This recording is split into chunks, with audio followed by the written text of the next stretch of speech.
참 좋아.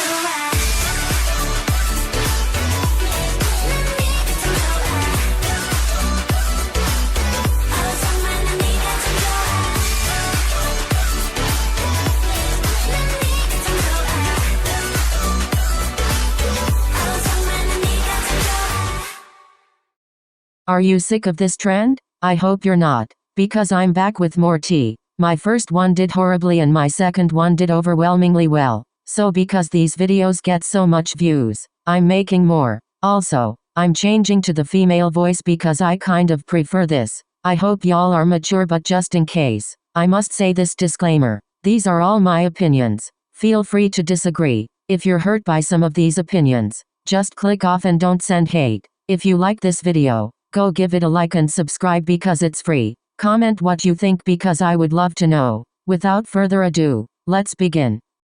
It must be said. Some group members aren't good friends with each other. This is a fact. When we watch their content, we see them spending time together and they seem very close in our eyes. But we don't know what happens behind closed doors. So maybe they aren't on good terms with one another. For example, Mina. She had been bullied for 10 years by Jimin. These idols were once trainees, and these trainees trained together, with strangers that they probably haven't met before. Then companies select and put trainees together in one group. It isn't their choice who their group members are, and they may end up with people that they don't like. That is perfectly okay since you can't force yourself to like everyone. I thought about pre-debut Jisung and Hyunjin always fighting. And don't forget the Mark Hyuk summer fight. OMG, we will never know what happened that day. Anyways, idols live together 24/7, so they're going to get sick of seeing each other. Like, just imagine being in a group with people you don't like, and having to live with them for a long time. I wouldn't like that. They may seem close on camera, but that is what they must show to fans. It must be said. You shouldn't hate on Jimin because of what happened. Yes, what she did was wrong. Yes, Mina suffered a lot because of her. Like, seriously, 10 years of bullying and FNC just sat there. But is it right to fight back and send hate to Jimin? Saying unnecessarily rude stuff about her? No. Fighting back only makes matters worse. By sending hate to Jimin, you are becoming bullies yourselves. The only way us as fans can do to help Mina is to show her our love and support. Sending hate to Jimin won't help anyone. It must be said. It's okay to unstan a group. I do understand why some people will get upset if someone decided to unstan a group. But for me, I think it's perfectly okay. Some people may choose to unstan because they were hurt from the idol's actions. Like the Sungri scandal caused many to unstan Big Bang. That is okay because what happened was absolutely wrong. Others may choose to unstan because they got bored of their faves. That is 100% okay because you can't force yourself to always be interested in a group. Others may also choose to unstan because of a fandom. Some of y'all are saying that if you unstan a group because of the fandom, you were never a fan in the first place. I think that is a wrong mentality because the fandom plays a huge role in the group. People can get upset with the fandom and ultimately unstan a group. Like some people unstan Blackpink because of the toxicity of Blancs. They unstan because of the terrible experience they had with the fandom. You have to understand that they don't want to be associated with the group or fandom after that experience.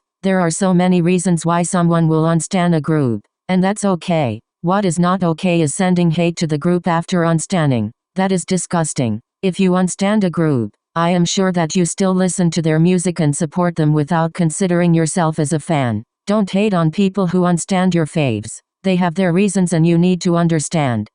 It must be said.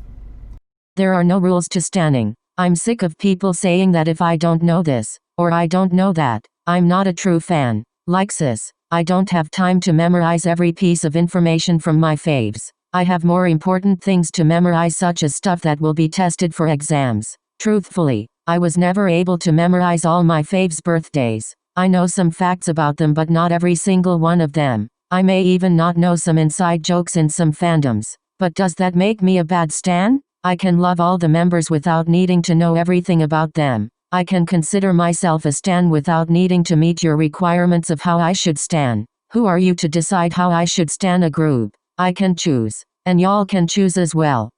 It must be said.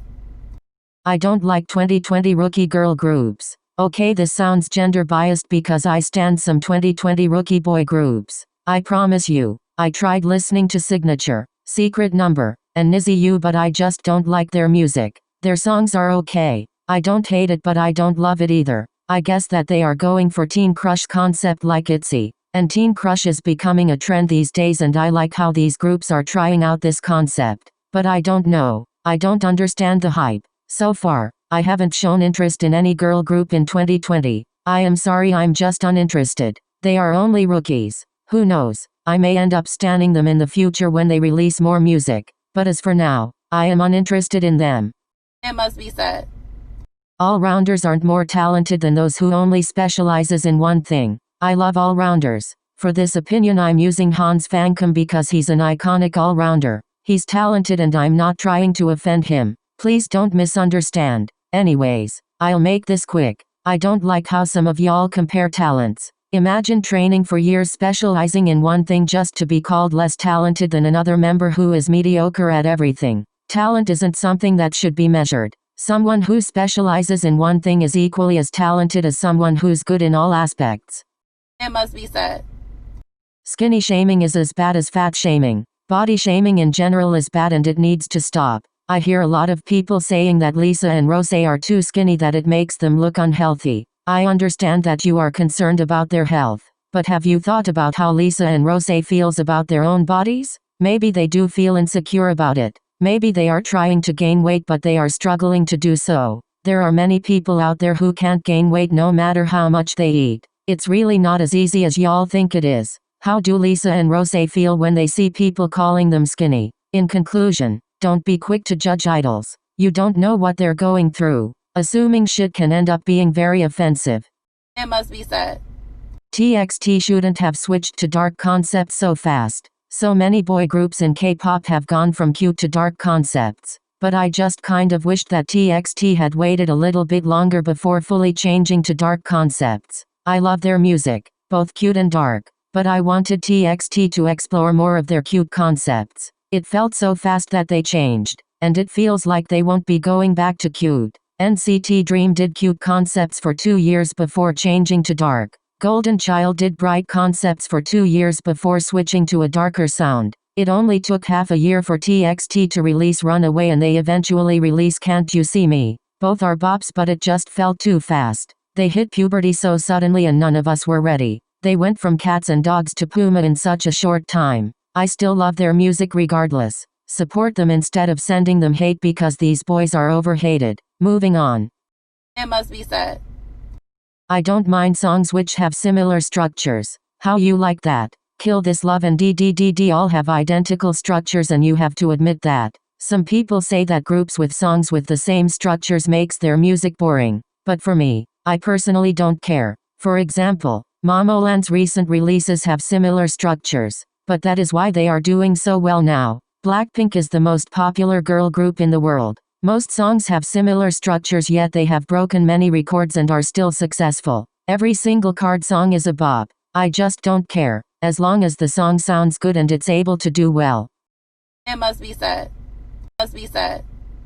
There's no point in comparing groups from different generations. There is a reason why generations exists in K-pop. All generations are different in their own special ways. There are people saying that 4th gen is lacking in vocal abilities. That's fine since it's your opinion. But are you saying that just because you're comparing them to 2nd and 3rd gen? As time goes by, newer groups are becoming more different and distinct from their seniors. Of course there will be difference if you compare. But if you really just listen to their vocals without comparing, you will realize that they are actually good. There's no point in comparing skills or setting high expectations from rookie groups. They're just rookies. They may not be as good at the moment, but with time, they can establish themselves and become better in the future. So you have come to the end of this video. Unfortunately this may be the last unpopular K-pop opinions video I'll make, but I might make another one if I have more opinions. But as for now, stay safe and stay healthy. I will remind you again to subscribe because it's free.